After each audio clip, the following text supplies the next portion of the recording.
Welcome back to the Cowboys Fan Show, ladies and gentlemen. Now, in this segment, we like to talk about what went wrong and what went right on Sunday. So, to do that, we're going to look back at Scott's keys to the game from last week. And Scott, your first key from last week was pressure Aaron Rodgers. Now, on Sunday, Cowboys officially in the box score had 1 sack by David Irving. They did have the 2 forced fumbles as well. This was one of the sack and forced fumbles where the Cowboys finally able to get some pressure. And Aaron Rodgers' numbers, I mean, it kind of shows that the Cowboys didn't get enough pressure. He was 31 for 42, didn't quite hit 300 yards, was at 294, only had that 1 touchdown late in garbage time, the 1 pick, and a 35.4 quarterback rating. Now, if you're saying what's a quarterback rating, it's judged off of a scale from 1 to 100. 50 is average. Aaron Rodgers was at 35.4, so far from his best game. Yeah, absolutely right. And the get-go, we didn't really get a lot of pressure, and that's because we played a different scheme, actually. Marinelli, and we rarely do this, we play a lot of nickel. He had us in a dime package, which means that we were rushing 3 a lot and had just a ton of deep backs in the backfield, and we were really just trying to play coverage.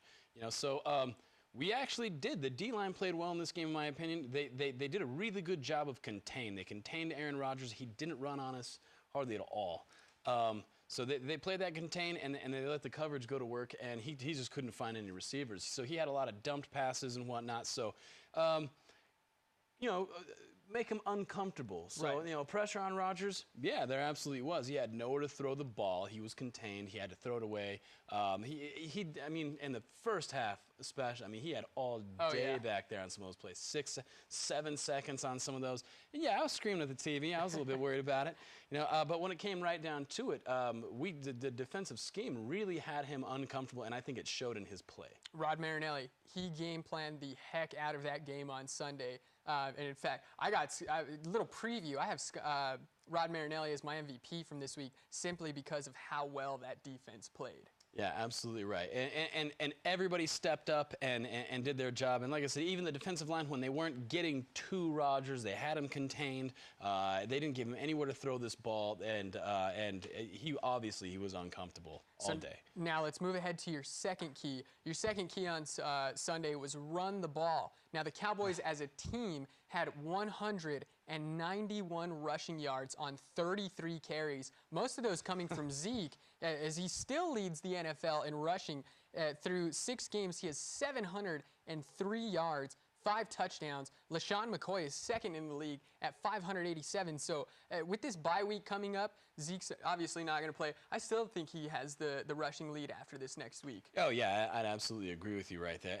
And fact of the matter is he's getting better every single game. The first 2 games this season, he didn't look as good. They asked him to be a little bit more patient, and he needed to adjust to the speed of the game in the NFL. It's a little bit different from college, but, clearly looking at these highlights right here, he's got the tools, Tyler. He's explosive. He's powerful. Look how fast he is when he catches that edge right there. He hurdles a guy, and then he takes 4 guys upfield with him. Oh, yeah. How do you not love that? And then, look, just perfect balance comes down and then takes those 4 guys up with him. Yeah, and you said in that first game that he didn't do so hot. His first 2 games this year, he had 137 rushing yards combined. Over his last 4 games, he's averaging 142 on the ground. Per game. Absolutely. Per game. That's insane. That is wild. Like we said in that opening segment, he is on track to beat DeMarco Murray's rushing record for a single season, and he may even get to Eric Dickerson's rookie record. Oh, absolutely. They interviewed Dez Bryant after the game this last week, and he's predicting that Zeke's going to break 2,000 yards. Why not? Yeah, absolutely right. He's still running against loaded boxes. Dez is still out. Romo's still out. I don't know if, we'll touch on that later, if that's really affecting how we're running the ball right now. But, yeah, Dez is going to come back, and he's going to pull a safety. I believe that Ron Leary is actually a better guard than La'el Collins. I think that he does a better job in the run game.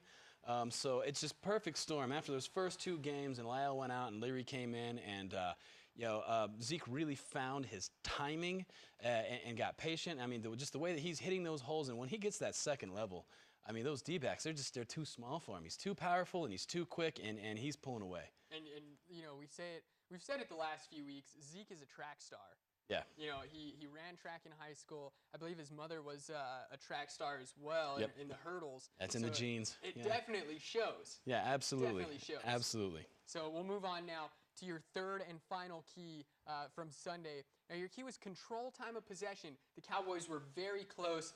60 minutes in a football game, the Cowboys controlled the ball for 29 minutes, 50 seconds. The Green Bay Packers had it for 30 minutes and 10 seconds. So a 20-second disparity. They did their job. Yeah, absolutely. And you know, I was hoping that we could do a little bit better on time possession by that, but we got the job done. What I wanted to get done is I felt like they needed to break this defense down, and we touched on that earlier. Number 1 ranked rush defense in the NFL, but they were going against teams like the Jaguars were without their main back right there.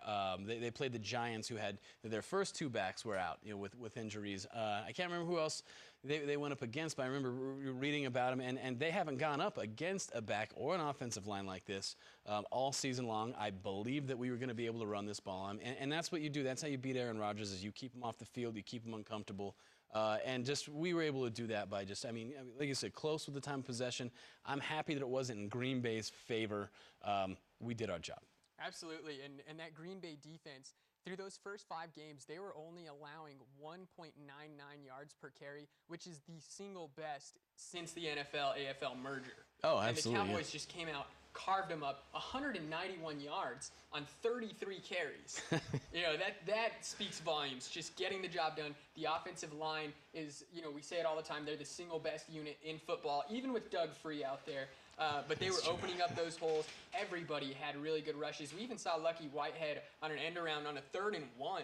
That just it caught me off guard when I was watching the game. I know it caught the defense off guard because Lucky went for about 15 on that run. Well, and that's just the fact that, again, that's this offensive line, and that's Ezekiel Elliott right there. 3rd and 1, you have to load the box on this team. You absolutely have to, because we're fairly unstoppable. We 2 years ago, even last year, we weren't doing as well on the short yardage situations. Goal line, we weren't doing as well. 3rd and 1s, we weren't doing as well. We're converting on a lot more of our 3rd downs this year because we're doing a lot better job running the ball. And then you see that when you're able to run a play like that jet sweep to Lucky Whitehead. I mean, he goes for 26 yards because everybody's in the box because they have to be. And I mean, kudos to you. You've been saying for weeks, Zeke for MVP? Zeke for MVP. You have to respect him every play. Going. That's going to do it for this segment, ladies and gentlemen. Stick around after this commercial break. We're going to cover the questions that you send in on social media using the hashtag CowboysFS. Don't go anywhere. You're watching the Cowboys Fan Show.